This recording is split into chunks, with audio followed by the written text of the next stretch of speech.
And I think that's the greatest travesty of this whole culture, is that we think that there's something wrong with us.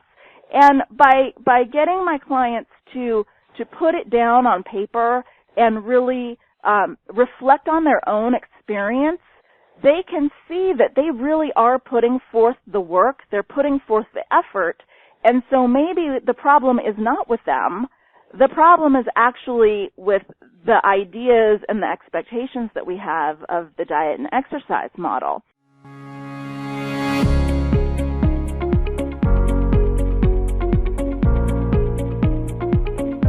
Welcome to the Calorie Conundrum podcast with Coach Strick. Join us as we expand the weight loss conversation to beyond just calories and dare to ask the question, why does eating less and exercising more sometimes not produce the desired results? Here's Coach Strick to discuss this Calorie Conundrum.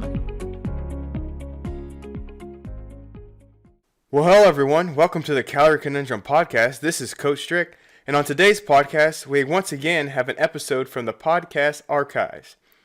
As I explained in episode 1 and other earlier podcasts, I originally recorded a handful of podcasts about 8 years ago when I originally had the idea for this podcast. Now, I am biased, this being my podcast, but I truly believe these old podcasts are still full of useful information and are as relevant today as they were almost a decade ago. Today's podcast is no exception, and I would say it's probably one of my favorite podcasts so far. On this episode, I sit down with Carmela Ramaglia of happycalories.com. I love this episode because Carmela has experienced what can happen at the extreme end of the calories in, calories out recommendation and has made it through to the other side to share her experience. There are many ideas and concepts covered in this episode that the calories in, calories out philosophy just cannot account for. I hope that you can read between the lines of the traditional weight loss recommendations and see that when it comes to losing weight, there are many things to consider. Let's hear what Carmela has to say about weight loss and happy calories. Hello everyone, this is Coach Strick, and I'm here today with Carmela Ramaglia, the author of the book Happy Calories Don't Count, Neither Does Unhappy Exercise, and the creator of the website happycalories.org, where you can find many resources to help you with diet, exercise, self-esteem, body image, and weight loss. So welcome, Carmela. Thank you, Coach. Well, first, just tell us a little bit about your story. Oh, my story is 25 years in the making, so I'll just give you the Cliff Notes version if you don't mind. I, like, most other women in the United States, grew up in this culture where we're looking at fashion magazines and TV shows and all of that stuff. I'm actually of the era of the original Charlie's Angels and Wonder Woman, who kind of set the ideals and the standards of what women should look like. And the messages that were taught in how to achieve those ideals is the current conventional diet and exercise model, eat less, move more type of thing. And So when I was 15 and I made the varsity cheerleading squad, I thought, hey, these shorts are going to be really, really short. These skirts are shorter than the shorts. What's going on? Hey, I need to tone up. I need to look a little better. So I just ate less and moved more. And it wasn't totally obsessive at first. It was just a generic, hey, eat better food, eat a little bit less, move your body a little bit more. And over the course of time, somehow it morphed into anorexia. And I was hospitalized for that, and I went to family therapy and counseling and all of those types of things that they have you do to deal with the emotional and psychological components of an eating disorder. But as I look back at it now, one of the biggest disadvantages that I faced by going into treatment was that at least at that time, I don't know if that is still true today if you're in an eating disorders unit, but at that time they still looked at my body as a function of what I ate and what I did for exercise. So on the one hand, they're dealing with all of this emotional stuff, but on the other hand, they wanted me to gain weight. They would measure out how much food I needed to eat, and if I didn't eat that much, then I had to supplement it with that Ensure stuff. and they wouldn't let me exercise. So they were just kind of doing the math equation in reverse. And so that idea that your body is basically a caloric balance sheet got reinforced through my time in the hospital. And then later on, when I was in my mid-20s, I was still taking that idea that your body is as a math equation to heart. I would make sure that I ate very nutritiously and very limited quantities, and I exercised a lot, and I was gaining weight. And it was very confusing to me, and I shouldn't be gaining weight. And so I started a two-prong approach with the spirituality and the metaphysical side of what's wrong with me, why can't I be happy, how can I be happy and change my body, and all of the body-mind connections that they have. But then I also got more involved in, good fats versus bad fats, and, your metabolism and how to eat nutritiously so that you don't have cravings, and to keep your glucose levels right and your hormones balanced, and all of that stuff, and none of it was working. And I came to a very dark night of the soul where after, 20 years or so of pain and drama with all of this, working so hard to get my body to be a certain way, and coming to the conclusion essentially that there's something wrong with me because I've tried everything that everybody said and I've done it to the letter. What's wrong with this? That my choices were either not live or live another way. And I'm here today, so I obviously picked the second choice.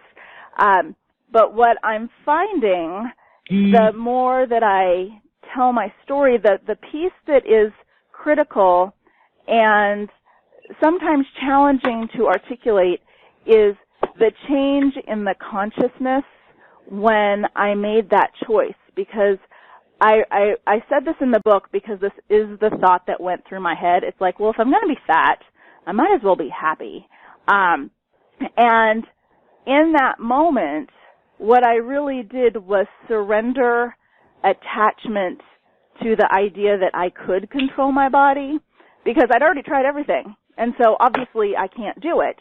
And in that state, that emotional and psychological state, I found a sense of freedom, and I found the space and grace to really connect with my body. So when I tell the story now, that's what was really happening. I was connecting with my body, and I was following its guidance, and I was doing it from a place of non-resistance. And so if I wanted to eat an ice cream cone, I'd eat an ice cream cone, and I wouldn't stress out about it, and I wouldn't go run 3 miles to make up for the stupid ice cream cone. And when I was done with the ice cream cone, I was done with the ice cream cone, but then, later on that day, I would feel like having a salad. And it was really odd because I really wanted to have a salad, and I enjoyed the salad. It wasn't a penalty. It wasn't some kind of punishment or anything like that. And so that's the state of being that I try to help people achieve today through my work. But in a nutshell, that's the quick and dirty version of 25 years of pain and drama. So that's pretty much what you mean by the happy calorie thing, right? Right. Happy calories is several things all rolled into one. At first, it was simply a whimsical phrase that I would use to invite the conversation that we're having today. Before I wrote the book, I had a Pilates studio for 8 years, and as the owner of a Pilates studio, I would go to these networking events to say, hey, I'm a Pilates instructor, you should come do Pilates, type of thing. And it was really interesting the conversations that I would have with people, because they'd come up to me and they'd ask, what do you eat? Do you just do Pilates, or do you run too? Do you do cardio? What is your secret type of thing? They didn't. First off, those are the wrong questions to ask. And then secondly, they didn't really want to have a deeper conversation about it. It was a casual, superficial networking event type of thing. And so when I wrote the book, and one of the phrases that I'd been using in the Pilates studio was happy exercise, because I thought Pilates was happy exercise as opposed to, doing things that somehow made your body ache and hurt when you were done. I'm starting to get to be of a certain age, and I want an intense workout. I want to feel worked, and I want to feel expressed, and I want to feel good, but I don't want my joints to hurt, right? So I started using that phrase, and then the phrase happy calories don't count came to be a play on words in a way to invite a conversation, because what I'm talking about is I'm talking about a paradigm when you're not looking at your body as a balance sheet. So you're not thinking about calories in and calories out. So of course happy calories aren't going to count, because we're not looking at ourselves as a math equation anyway. So it was describing a way to invite a conversation about this whole topic. It's a way for me to have a conversation about how I think that the diet and exercise mindset creates a lot of pain and dysfunction and actually contributes to our weight and wellness problems as a culture. I think that food is very important, and I think it's very important to nourish your body and to respond to your body's requests for whatever kind of food it's seeking. I think that exercise is very important and that you should do it every day, but food and exercise are not related to each other like we've been taught. You don't have to earn the right to eat. Eating doesn't cost you anything. Exercise isn't the price you pay to eat. And those kinds of mindsets that we get into from this cultural idea of diet and exercise is what creates the pain. So the idea of happy calories and happy exercise was a way to shine a light on the dysfunction that we have as a result of these sound bites and these headlines that we're receiving in the media as a way to market and promote, what people assume is health and wellness. And I'm sure not everybody has evil intent behind it. I'm sure that there are plenty of people that really think, hey, I found a solution to the problem. And what I'm saying, that's all well and good, but I think how you're marketing your product or program is kind of perpetuating the problem, because it's perpetuating a mindset. Yeah, and that mindset is definitely the hardest thing for people to overcome. And that leads to one of my questions, and that is, like, when you're working with clients, what would you say the first step to get that person into your mindset and the happy calorie mindset instead of the old conventional, and eat less, exercise more kind of mindset? What's the first step that you work with people and what you do? So one of the things I have people do when they request a discovery session with me is I have a little questionnaire that I've put together that they fill out that really gets them thinking. And so one of the things I have them do is I have them make a list of all the weight loss programs that they've tried, whether it's a diet program or an exercise program or a combination of both. And in this questionnaire, it talks about, well, what was the program? Like, what did it ask of you to do? Like, for example, Weight Watchers has you count and track points. Something else might have you, take supplements at certain times of the day or avoid certain foods altogether. Like, what were the actual physical things that this program had you do?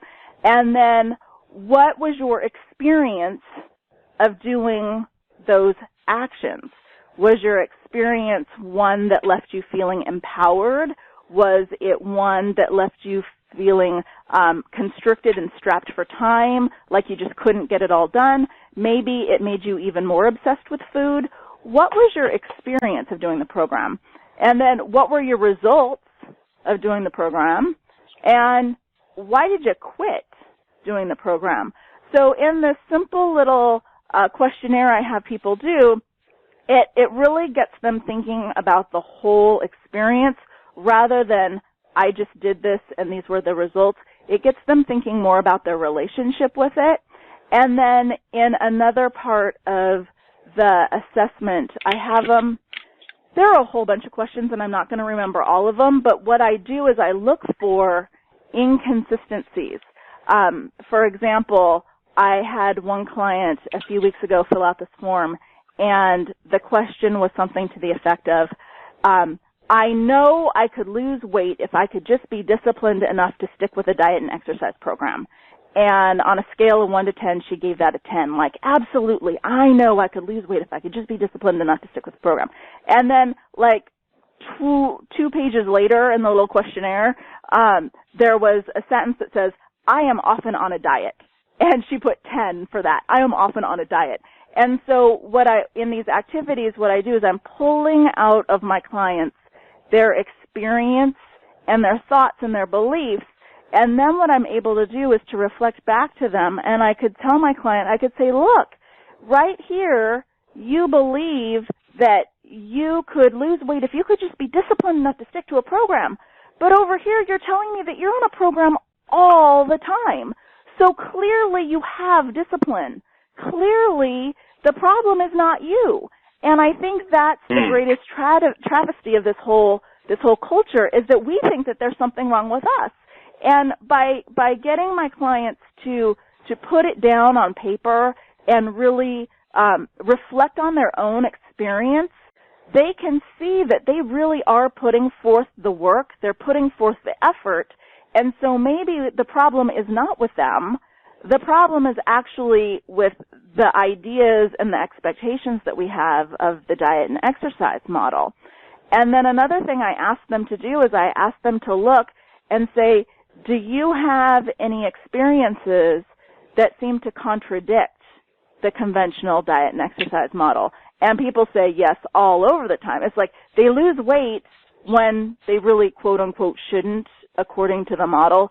So they're in a relationship or they're starting school. They've got something else to distract them, and they're not really thinking about food or exercise, and they're just kind of, navigating life and doing the best they can. And they turn around and they're 10 pounds thinner, and how did that happen? And then there are times where they're actually working hard at a weight loss program, and they're like working really, really, really hard, and they've maybe lost 2 pounds, which seems disproportionate to how much work they're putting through. So by making my clients aware, bringing it into their consciousness of everything that's going on, that helps start the shift. But I have to tell you, it is a process. It is a process. We are so brainwashed. Yeah, I believe it. But that's a genius idea. I like that. You're just basically holding up the mirror. Exactly. Letting people, take a look at their own selves and their own actions, and showing them that what they've done in the past and what everyone is telling them to do isn't working. Exactly. And I mean, that's exactly why I started this website, is because, I mean, people do what they're supposed to do all the time, and they don't lose weight. And I mean, people are eating ridiculously low amount of calories and exercising extremely hard, but yet their weight stays the same.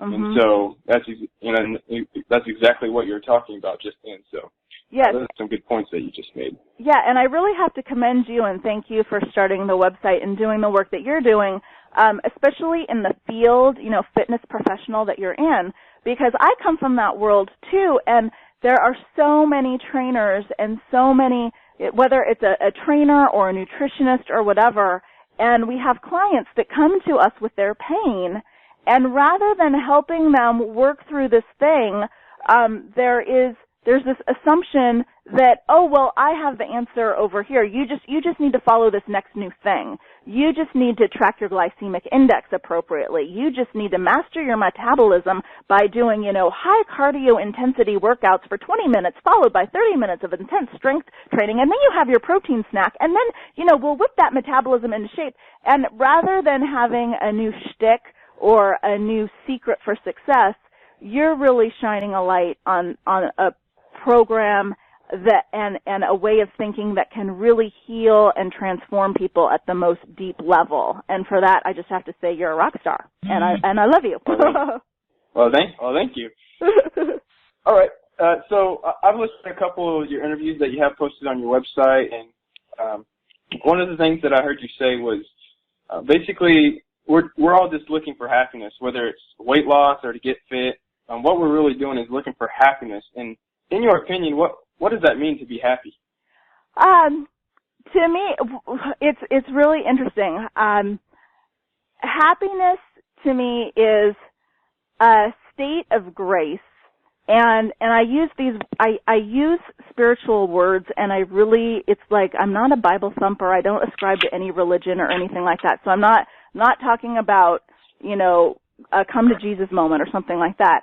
But I think that our search for happiness is our search for that state of connectedness and freedom and peace and joy. And what I found is that, in my journey, it was, and another kind of wrinkle to this whole equation that is my life is that I'm also an actress and a model. So I do live in a world where looks matter and where you're judged by what your size is, whether or not you can fit into that designer dress, and, how tall you are against your co-star and all of those things. So that's a whole separate issue I've had to work through as well. But I think what's happening is that we have, whether it's our body and our weight, whether it is a mate, whether it is a career or a house or any of these other things, we feel some sort of discontentment in our life, or we're taught discontentment by the marketing and media madness that is our culture. And we think, if I had this thing, I would be happy. And what I've learned from my journey is that part of my frustration with the hospital and the therapists and, all of that personal work that I've done is I would say, if I had this thing, I would be happy. And the professionals would come back at me with trying to teach me how I need to learn to be happy without that thing, that I'm letting that thing define me, and that's unhealthy, and so I need to work on my self-esteem or any of this kind of stuff. And my perspective on that is, if you think that having this house or this mate or this career or this body will make you happy, yay! I'm all about that. What I'm suggesting, where my take is a little different than what you'll hear a lot of other self-help or self-esteem people say, is that if you think something is going to make you happy, go get that thing. I'm just saying that if the path to getting that thing is in any way making you unhappy, then you can't get happiness, because that's what that thing represents to you. So it's a contradiction in terms. It's like taking one step forward and two steps back. Right. It's kind of like now for me, my body is my best friend. It's really got my back, and I've learned to understand that I really just have to follow its lead. It's a whole lot smarter than I am. But there was a time in my life where I thought, if I had, and here's the other thing too, is that it can change from just a number on a scale. Like, I want to be a certain weight. And then it's like, it's not really the weight that matters. It's your body composition. That's what matters. Or it's your size. And the thing is that the method of measurement may differ, but the concept is still that you're letting a measurement determine your size.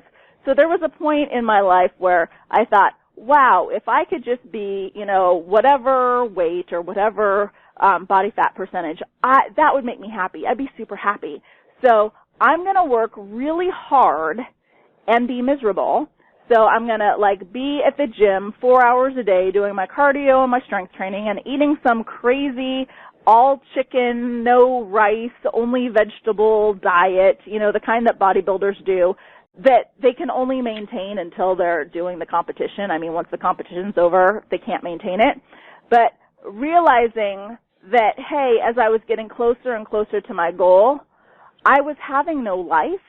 And then to be able to maintain that weight, maintain that, I'd have to maintain this lifestyle that was making me miserable. And so even if I had the external look of what I thought I wanted, my whole experience of life is miserable. And I think it's very ironic when I thought I wanted this thing because I thought it was going to make me happy, when in reality what it's doing is making me miserable. And so that's the angle that I come at it from. It's less about trying to change what you think you want so that you can, have a personal growth moment or something like that. And it's more about allowing you to have your desires. They're all fine and good. And recognize that you ultimately want what you want because you think it's going to make you happy. And so if you really want that, what you really want is happiness, and the best way to get a sustainable result out of that is to find a path to creating that is a happy and sustainable path. And to me, that's one that's life-affirming and expressive and life-giving, where you feel connected to yourself, you feel connected to others, you feel connected to however you manifest, whatever your vision of the divine is. It's this state of grace and this state of peace and this state of flow, like, hey, it's all good and everything, it's all good, everything's happy, it's all going to work out. Yeah, I think you made a good point about why so many personal trainers are stuck in the way that they are in their advice towards clients, is that they actually love that life. Some trainers love working out, every day for an hour or more, and they love, eating, chicken and broccoli every day, and they kind of love that life, so they're attached to it. And so that's what they recommend to all their clients. They say, this is the way I did it, and I'm recommending this to you. But they don't realize that the person that's coming to them is not a personal trainer. Right.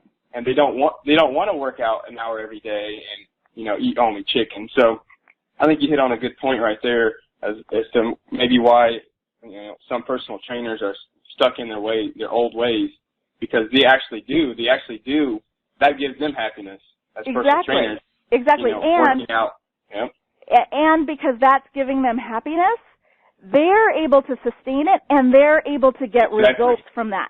This is one of those things that that when I'm talking to my clients about trying to explain, why XYZ diet works for so-and-so and it's not working for me or whatever. And the thing is that when trainers or the culture as a whole is looking at someone's results, they're just looking at what they're doing, but they're not looking at the relationship that person has to what they're doing. And this is something that I've experienced in my own life where, an hour on a treadmill can be exhilarating. It can be, like my hour that I have just for myself. The rest of the world can be on hold and I can just go into my Zen space and I can go on the treadmill and it's my hour. And I've had times in my life where being on that treadmill was like being a hamster in a hamster wheel in a cage and just trudging, and it was boring and it was monotonous and it was misery. And it was the exact same action, being on a treadmill. But my relationship to that action was different based on the different time and space I was in my life and the different circumstances. And when being on a treadmill was really exciting, I felt like I got results. And when being on a treadmill is a trudgy misery, it's not benefiting me in the same way that I would have expected it to. And so I think what you're talking about is you're talking about personal trainers who are loving the life of being in a gym and loving training and loving the working out. And because they have this great relationship with it, they're getting results. And so they think that their results are coming from what they eat and what they do for exercise, and that's what they teach their clients to do. And the clients are following the what to eat and what to do for exercise, but the clients don't have the same love for it. They don't have the same relationship to that the trainers do, so they're not going to get the same results. Yeah, that's golden, I think, if people can kind of grasp that concept. Yeah. All right, Carmela, I got on your website, you got a free downloadable ebook. It's called the New Body Mind Makeover Quick Start Program. And in that you have the New Body Mind Makeover Manifesto. Yeah. And basically, it's a list of things to live by.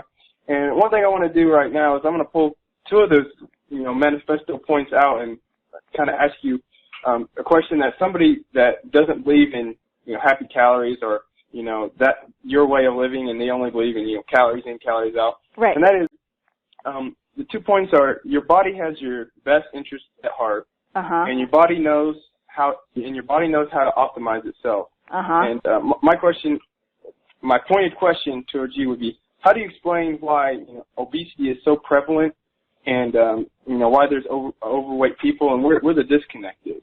I think that it's a systemic problem stemming with our culture, and it's a cultural disconnect.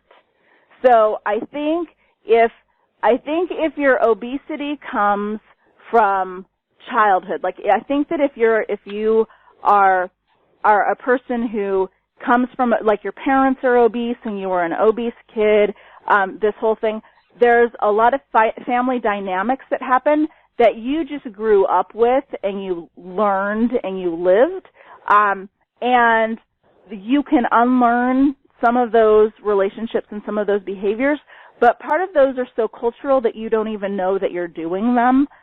It would just be like visiting a different culture if you were to go to Italy or South Africa or Colombia. There's a different way of navigating life that you can't fully appreciate until you see that something's different. So that's one area that we would need to address in particular. If you're just talking about obesity and there's an obesity problem in America, I think that it's multi-layered. One, I think there is an incredible cultural disconnect in America. I have the benefit of being half Italian. My dad's from Italy, and so I've had the privilege of visiting Europe several times, living in Italy, but also being able to travel the world and see different cultures. And what I find is that and I hate to sound unpatriotic. It's not that I'm unpatriotic. It's that I feel like our culture is media.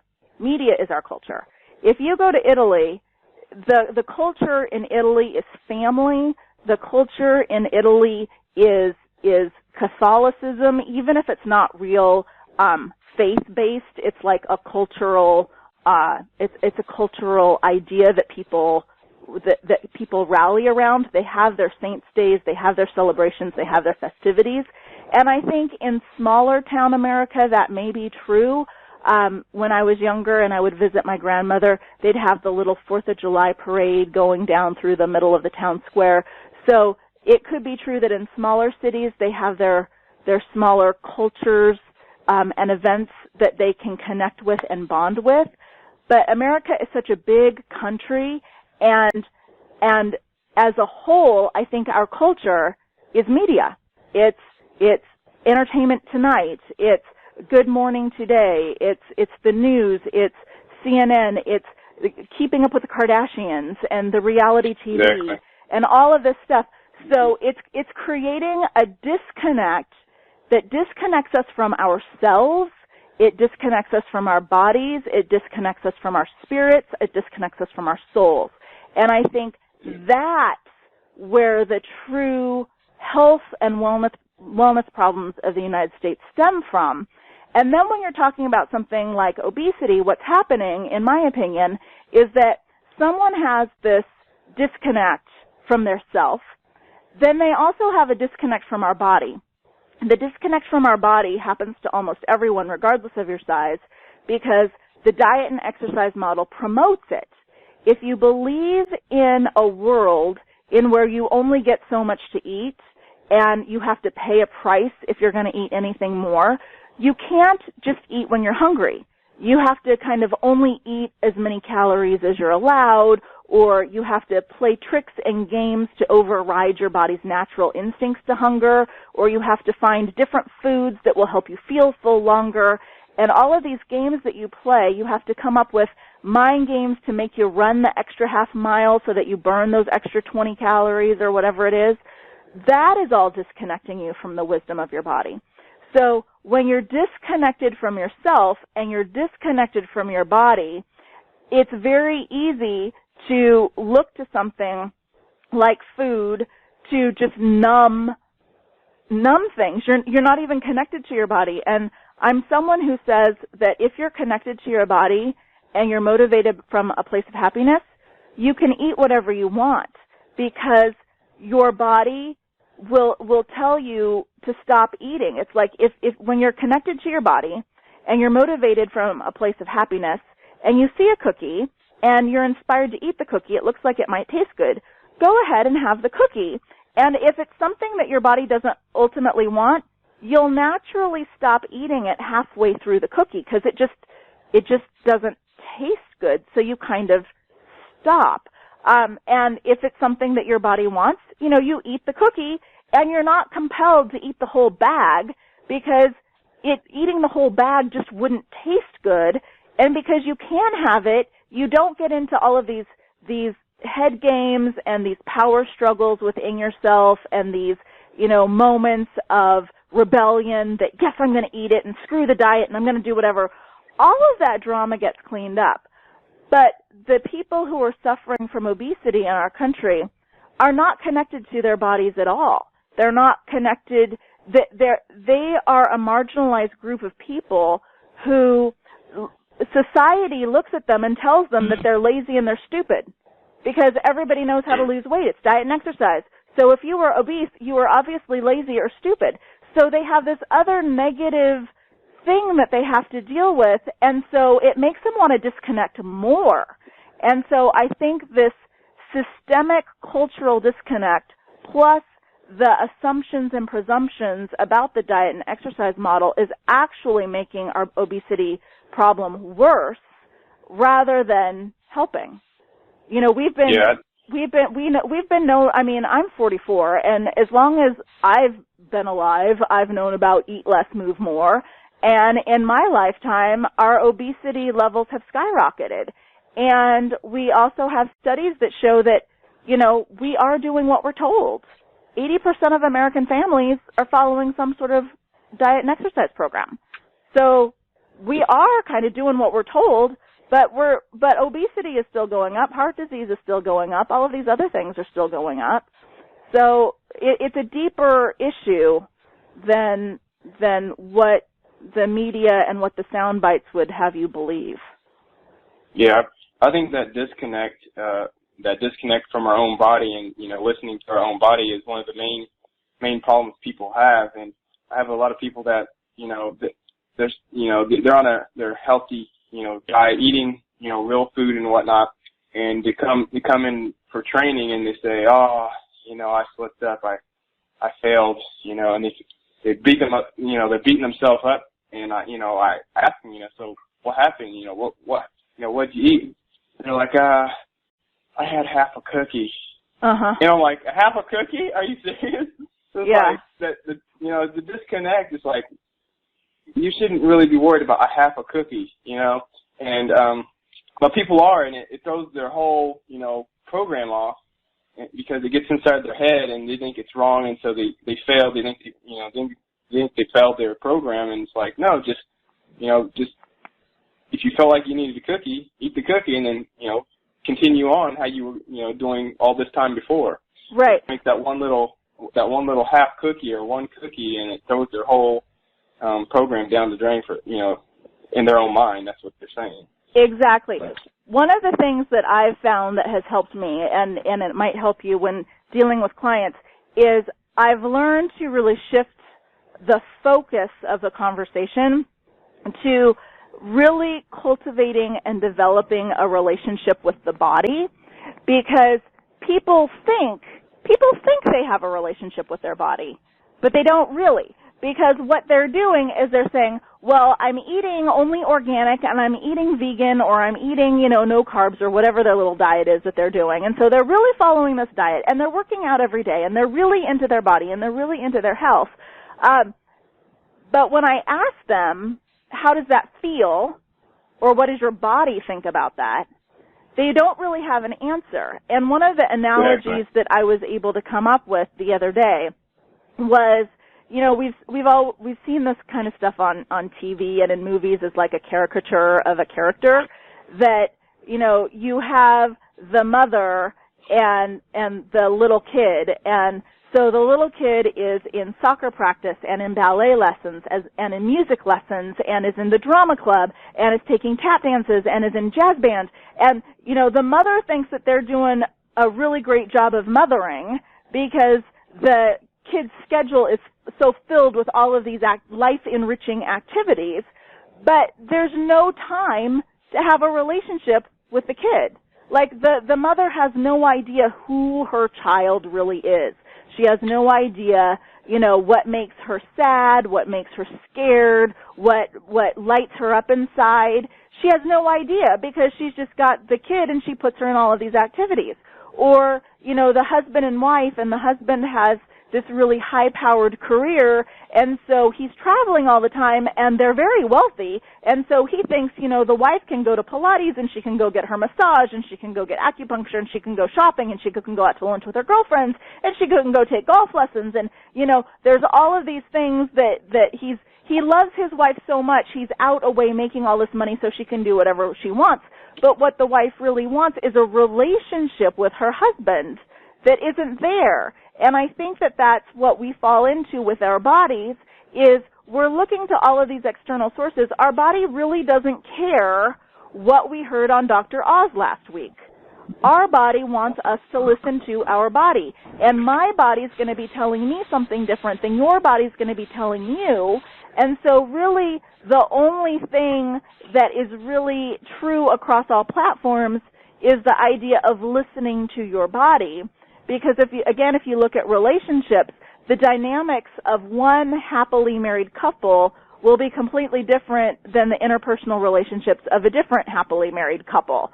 And if you try to do a wife swap or something, it just wouldn't work. You know, the dynamics are unique to the individuals involved.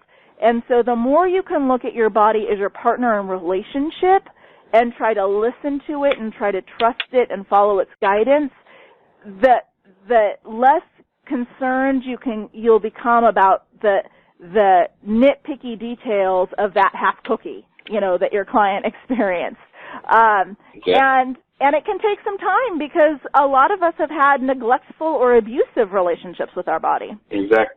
That's what I was going to say. Well, I was going to say, also people, in dealing with emotional type things, like people have suppressed the feelings of, say they're in a abusive relationship, or they've had bad relationships, or, you know, their parents were divorced, or whatever the reason, and they suppress those feelings, and it just kind of rolls over into suppressing how food makes us feel, and how we feel in relation to food, and then you're in trouble then, because you don't even know, you haven't listened to your body before when it's saying, hey, maybe you should cry because, you know, somebody passed away, and you hold it in, and you don't listen to your body then, and then slowly your body is numbed, and then over time you can't even tell if you're full or not, or if you need food or not, and then that's, you know, over time you're overweight.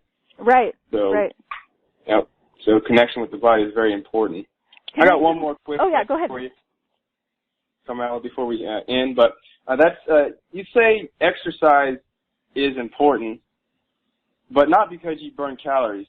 That sounds crazy. Can you explain that? Yes, absolutely. Does your dog really care what size it is? Does your dog know what a calorie is? No. But your dog wants to go for a walk every day, doesn't it? So exercise is a vital part of the physical experience. We are physical beings in a physical world, and life energy wants to express through us in a physical way. So exercise is very, very important. But the minute we start to equate exercise with burning calories or losing weight, we've set ourselves up to be part of a mindset that turns exercise into a price we have to eat, that then creates resistance and resentment toward a natural physical expression of the joy of being alive. That's perfect. I love that answer. Well, Carmela, thanks for spending time with us today and giving us your opinions and your ideas about happy calories. How can the listeners find out more about yourself? Yeah, please. You can come to happycalories.com. That's my website, and as you so eloquently mentioned, there's a free download if you'd like to come learn more. I also have a really strong YouTube channel, and it's the hashtag, or it's not, that's Twitter. The little user ID for that is Happy Calories. So, I'm Happy Calories. So anywhere you go, Facebook, Twitter, YouTube, you'll find me at Happy Calories. Yeah. Just Google Happy Calories and it'll pop up. Yeah. Well, thank you very much, and thank you. We'll talk to you soon. Yes, thank you so much. You have a great day. I hope you have enjoyed this episode of the Calorie Conundrum podcast. If you were able to read between the lines and see the holes in the typical exercise more, eat less recommendation, and this message resonates with you, please subscribe to this podcast and share it with anyone you feel might benefit from this information. Our goal is to expand the weight loss conversation to beyond just calories and get people thinking and talking about these less popular topics that affect your health and weight loss. And with that said, this is Coach Strick saying thanks for listening, and remember, when calories in, calories out doesn't work, that, my friend, is a calorie conundrum.